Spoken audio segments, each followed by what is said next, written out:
It is the second day on the job. Not a single person knows that Otto Octavius took over Peter Parker's body. Nobody knows that he is a different, far superior Spider-Man. As Spider-Man arrives back at Empire State University with their stolen science equipment, he is greeted by the Dean of Students. Camera crews and newsmen flock to get a chance to see and speak with Spider-Man.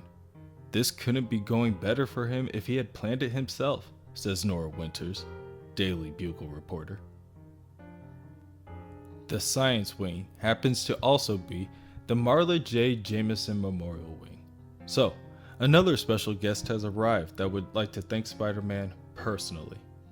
Why, it's Mayor J. Jonah Jameson himself. What an unexpected surprise.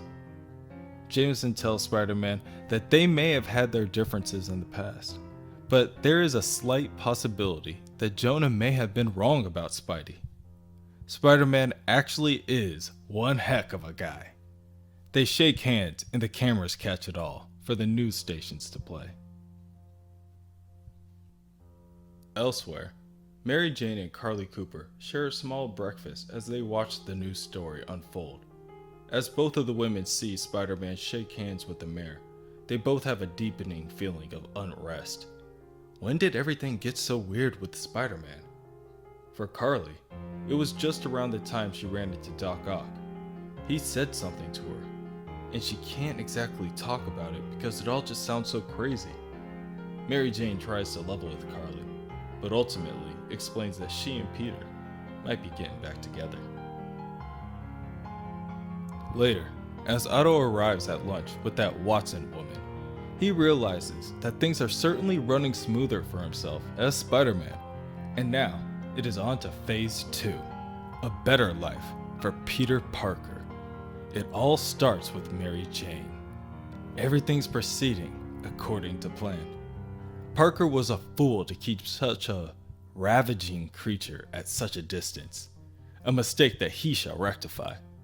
As he prepares to sit down with Mary Jane, a fire truck whizzes by.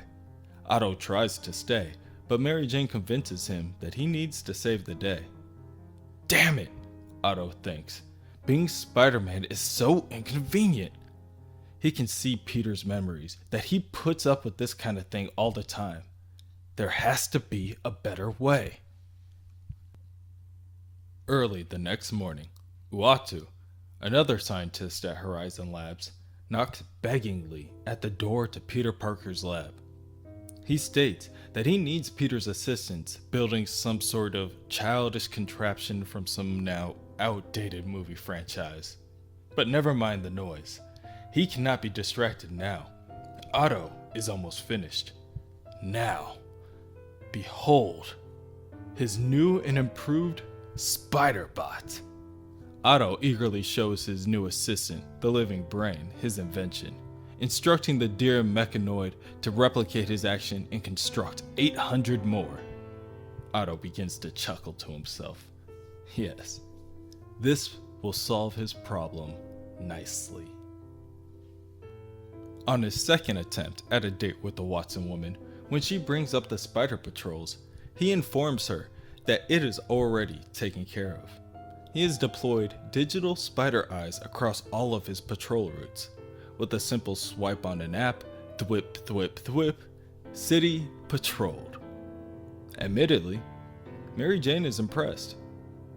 It's smart, but it's not Peter. Otto counters that this is him being Peter, a smarter Peter, a smarter Spider-Man, a more efficient Spider-Man who has more time for Mary Jane.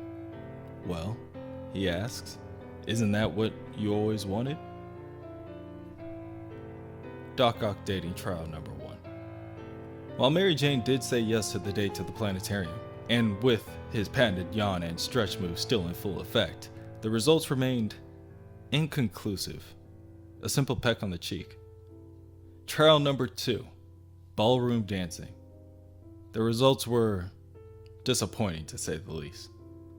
Watson dating trial number 3, ice skating. While Mary Jane states she appreciates the slow dating pace, Otto cannot say anything more than of course. Wonderful. Even on the fourth date, dancing, she still eludes him. It doesn't make sense. She's Mary Jane. He's Peter Parker. What the hell is going on? Suddenly, Otto's spider sense goes off. It is only a light warning, nothing immediate, so it is easy enough for Otto to put to the back of his mind, along with that indecipherable buzzing that he keeps hearing. More important than any small danger is the realization of the missing element that Otto had previously overlooked. Danger.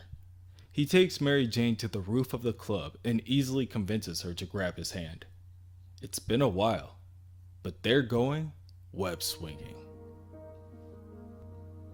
For a moment, the results seem to be successful. All this time, Otto realizes the spider was the missing element. Otto and Mary Jane arrive at her apartment window and he opens it so that she may go inside. It has always been Spider-Man and Mary Jane. A woman like Mary Jane Watson lives for danger and excitement. Mary Jane thanks Otto but tells him that he isn't allowed to come in. She would invite him inside, but Carly is already staying with her. She's been there recovering since she was injured by Dr. Octopus. But Peter remembers that, right? Damn it! His schemes are undone at every turn. Otto quickly says goodnight to the two women and begins to zip away into the city. He searches the depths of Peter's memories in order to find a solution to his problem. And that's when he realizes he was a fool for not thinking of it sooner. He can be with Mary Jane anytime he wants because she was with Parker, and now Parker's memories are his. He can relive it all over and over again. Each kiss, every tender moment, her touch, her taste, the feel of every inch of her. The next day is a stress-free day for Otto. A day free of idolizing over Mary Jane Watson, he decides as he makes his way to work. However, within his lab, as he sips on his Earl Grey tea, he gets a SpiderBot notification on his tablet from SpiderBot 1, which just so happens to be located over Mary Jane's nightclub. He picks up his tablet to see the video footage of some strange bird-like creatures attacking the club and going after the Watson woman. Without a second thought, he decides that he must help her at once.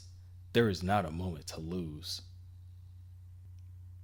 Within the club, shrunken harpy-like creatures flutter about and cause rampant destruction. Glass shatters and chairs are flipped as they look for their objective. One of the mini vultures flies to the other side of the bar and shatters the plaster in the wall and removes it, revealing a safe. Exactly where the boss said it would be, one chirps. The small vulture removes a paper from the safe, reads it, and cheers. Boss? Mary Jane wonders. They must be talking about Toombs, the previous owner of the building. Elsewhere, leaving Horizon Labs, Spider-Man swings through the city at full speed, overlooking anything else he would deem a distraction. At this point, Mary Jane is certainly rethinking the whole buy a supervillain hideout thing. She doesn't know exactly what the Vulture's goons are looking for, but if Toombs wants it, she can't let them have it. She attempts to knock out one of the intruders with a heavy bottle, but her swing is too slow. She is outmaneuvered and picked up by her arms. This is a chance for the mini vulture that picked her up, Gilly, to show her what happens when people think they can move into the vulture's old nest. He lifts her out of the broken hole in the side of the building before promptly dropping her to the city streets below. Otto arrives just in time and sends a web net down to catch Mary Jane. She is caught, still a couple stories in the air, and she wonders aloud how exactly he, Spider-Man, is always there for her. Well, that's easy, says Otto. She always has been Peter's first stop on his patrols. Mary Jane stands up and begins to lift Otto's mask. His heart begins to race. He not only has all of Peter's memories, but his feelings as well, which can't be good. He denies Mary Jane and tells her that this time, it isn't going to work. His job as both Peter Parker and Spider-Man is to keep her safe. But this relationship, this whole Peter-Mary Jane thing, this is the biggest trap of all. So the best way to do that is to move on. And that was it, Mary Jane explains to Carly. And then Peter just left. The two girls sit on the sofa as Mary Jane explains the night's events. The way she puts it, Carly thinks, Peter sounds like a totally different person. Carly thinks back to the last conversation she had with Dr. Octopus, and it all starts to click. Carly tells Mary Jane that she appreciates her hospitality, but it may be time for her to get back to the Force. She is sure that she has some old case files backing up, and right now, she knows there's at least one mystery waiting to be solved.